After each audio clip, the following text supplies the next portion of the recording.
not many people are aware that Abruzzo has, according to ENIT, which is, the Italian National Tourist Association, has 70% of all the flora and fauna that are present in the European Union. So it's a very, very diverse region, because within a 1-hour drive, you make it from the seaside all the way to 9,000 feet in height. So you can imagine, we have everything from, bears, wolf, obviously a lot of, game and foxes and other wildlife, but it's an extremely rich region, not only because of the amount of sunlight we have here in what we consider southern Italy, because Abruzzo is part of the Kingdom of the Two Sicilies, and therefore it is has the heritage of southern Italy. So culturally speaking, so wonderful sun, but also rich soil. And if you come to our town, which is called Loretta Prutino, it's kind of unusual that a lot of the farms that produce wine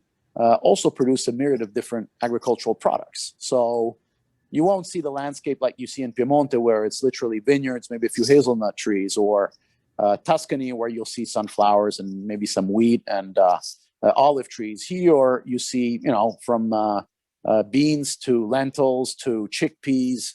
Obviously, you see wheat and other grains like barley, but it's extremely biodiverse as a region. This is really the characteristic of the region. Bearing in mind, it's covered 1/3 by national parks. Nice, lovely. Yeah, you make decent wine there too, right? Yeah, we try. The Prince Red grape is Montepulciano. There's obviously, like in the rest of central Italy, some Sangiovese which is planted and vinified, but really the Prince Red grape is the Montepulciano grape, which many people sometimes confuse with the town of Montepulciano in Tuscany.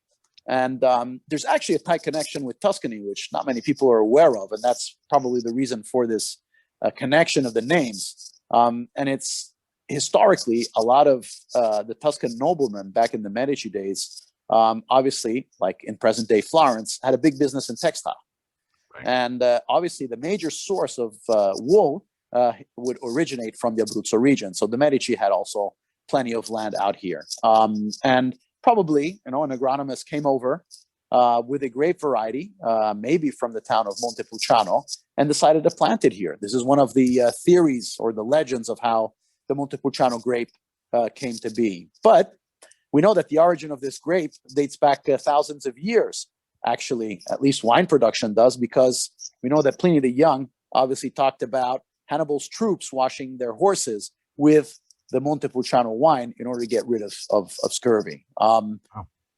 But the grape variety is a grape variety which has wonderful characteristics. And first of all, it has a very thick skin, so we're able to do long macerations, long fermentations. We can extract a lot of color and a lot of flavor.